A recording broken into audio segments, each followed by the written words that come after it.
3월 30일 월요일 아침입니다. 우리 성도님들 지난 주말 잘 쉬셨지요?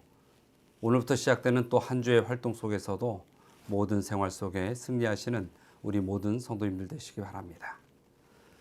어제 우리는 사무엘상 24장부터 27장까지 통독하셨을 것입니다. 그리고 오늘은 사무엘상 28장부터 사무엘상의 마지막 장인 31장까지 통독하시면 되겠습니다. 그 내용들을 간단하게 보면 사무엘상 24장에서는 다윗의 관용에 관한 관용을 베푸는 내용이 나오고 25장에서는 다윗과 나발과 아비가일의 이야기들이 기록되어 있습니다. 그리고 26장에서는 다윗이 두 번째 관용을 베푸는 내용들이 나와 있지요. 그 관용의 내용이 무엇인지 통독하면서 잘 살펴보시기 바랍니다. 그리고 사무엘상 27장에서는 블레셋 땅에 도망간 다윗의 이야기가 기록되어 있습니다. 그리고 오늘 통독 범위인 사무엘상 28장을 보면 엔돌의 무당을 찾아간 사울의 모습이 나오죠. 정말로 사울이 하나님께서 세우신 왕으로서 그리하면 안 되었지만은 어찌 보면 그는 하나님께서 허락하신 왕이지 세운 왕이 아니라는 것을 느낄 수 있는 이야기들이 기록되어 있습니다.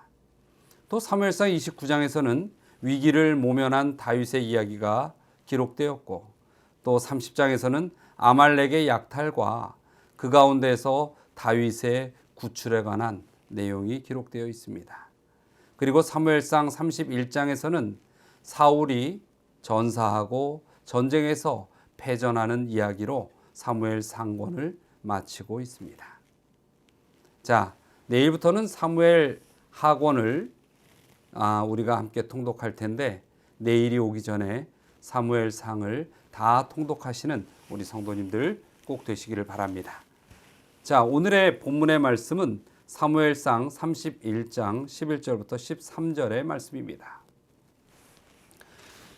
길르앗 야베스 주민들이 블레셋 사람들이 사울에게 행한 일을 듣고 모든 장사들이 일어나 밤새도록 달려가서 사울의 시체와 그의 아들들의 시체를 벳산 성벽에서 내려가지고 야베스에 돌아가서 거기서 불사르고 그의 뼈를 가져다가 야베스 에셀나무 아래에 장사하고 7일 동안 금식하였더라.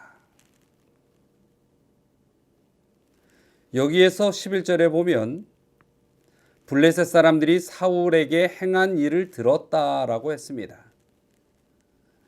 이 야베스 주민들은 블레셋 사람들이 사울의 시체에서 목을 베고 또 그 목은 다곤의 신당에 매걸고 나머지 시체는 벳산 성벽에 못 박아 사울의 시체를 심히 욕하게 만든 그 일을 들었습니다.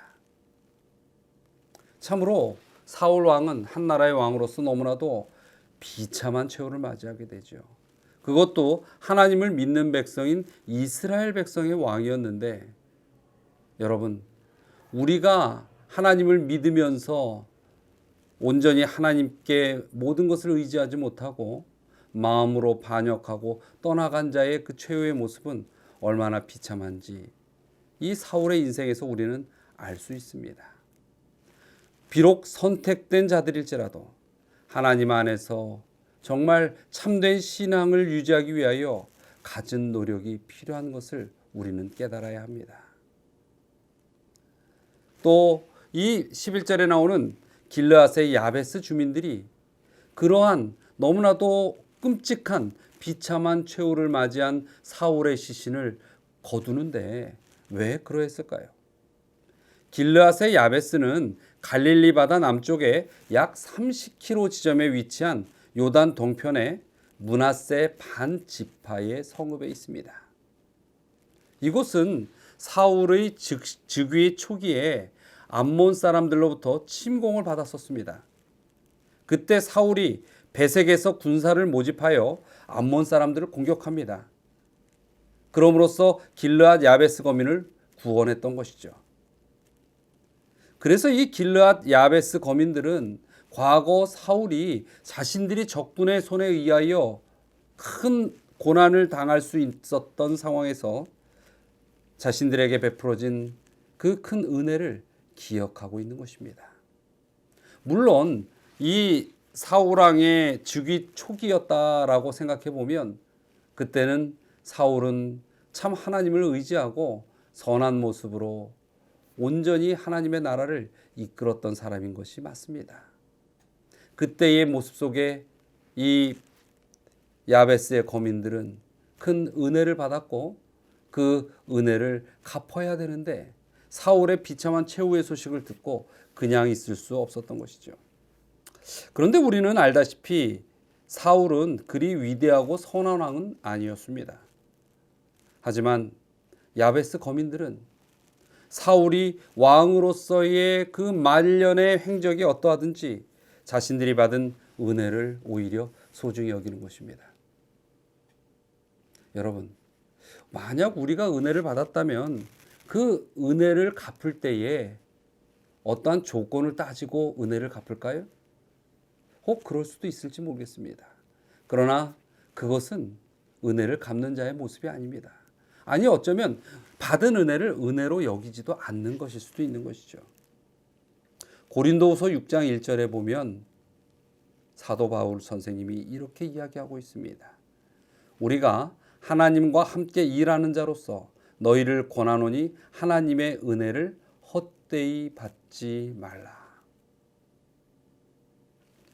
야베스의 거민들이 사울에게 받은 그 은혜, 그것은 생명의 은혜였습니다.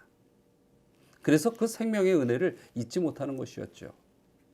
우리는 이 생명의 은혜를 누구에게 받았습니까? 바로 하나님께 받은 은혜인 것입니다. 그래서 이렇게 은혜를 받은 자들에게 있어서 중요한 것이 있는데 그 중요한 것은 은혜를 헛되이 받지 말라. 이것은 뭐라고 이야기하시는 거예요? 기억하라고 이야기하시는 것입니다. 그래서 우리가 받은 은혜가 있다면 그것을 기억하고 새기는 것이 중요합니다. 감사함의 마음이 우러나게 하는 그러한 새기는 모습입니다. 그리고 이런 은혜에 대하여 감사함을 갖는 사람들은 도리를 아는 삶을 살게 됩니다. 사람이 도리에 따라 살아야 한다라는 그러한 제목으로 이런 글이 있었습니다. 이 땅에 버려서는 안 되는 것이 있다. 그것은 의리이다. 모든 사람들에게 나누어 주고 싶은 것이 있어야 한다. 그것은 인정이다. 우리가 살아가면서 반복해서는 안 되는 것이 있다. 그것은 실수이다. 또 함부로 웃어서는 안 되는 것이 있다. 그것은 타인의 실패이다. 그리고 결코 돈으로 살 수 없는 것이 있다. 그것은 신용이다. 그리고 마지막으로 살아가면서 결코 잊어서는 안 되는 것이 있다. 그것은 바로 은혜이다. 이러한 것들을 잘 알고 이행하며 사는 사람들은 도리를 아는 삶을 살아간다라고 이야기하고 있는 것이죠. 우리 고린도후서 9장 8절에 보면 또 이렇게 말씀하고 있습니다. 하나님이 능히 모든 은혜를 너희에게 넘치게 하시나니 이는 너희로 모든 일에 항상 모든 것이 넉넉하여 모든 착한 일을 넘치게 하게 하려 하십니다.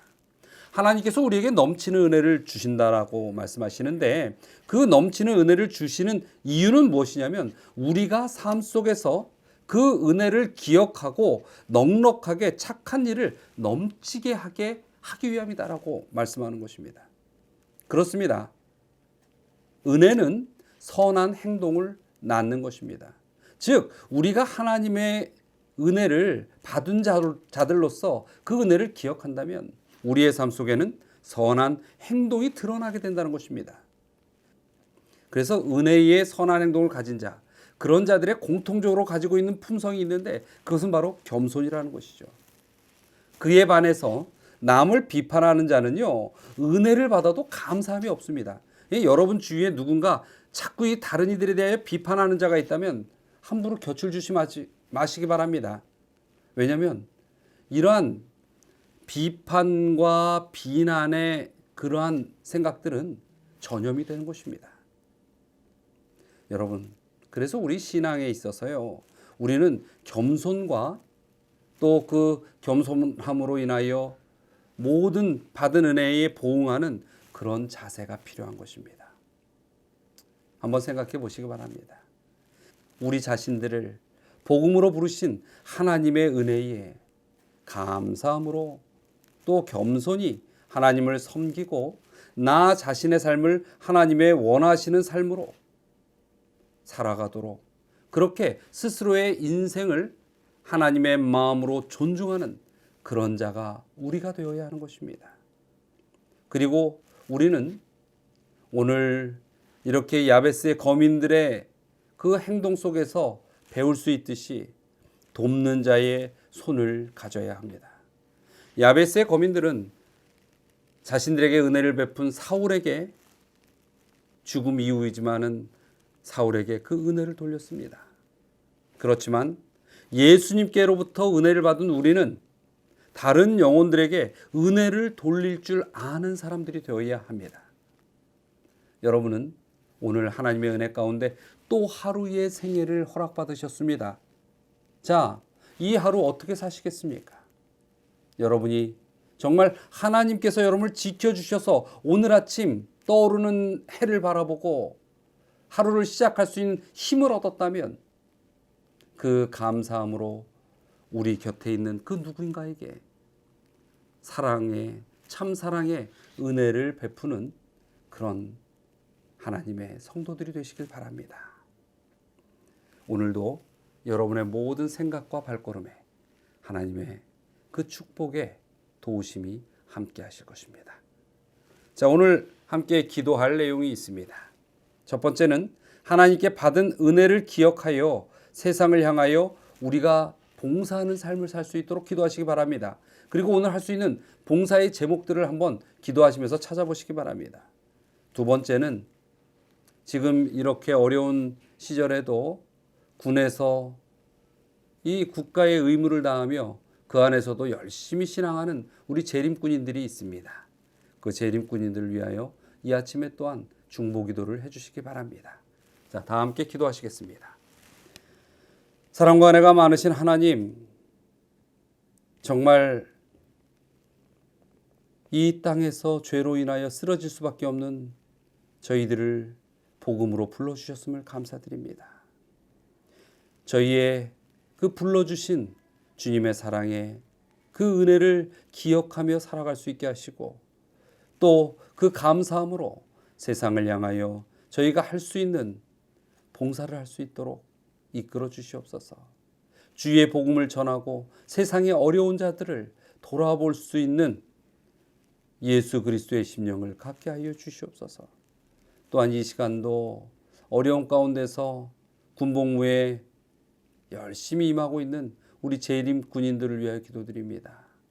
그들이 비록 특별한 상황 속에 처해 있지만은 주님을 향한 믿음을 꺾지 않도록 끝까지 자신의 믿음을 간수하고 승리할 수 있는 우리 재림꾼인들이 되게 하여 주시옵소서.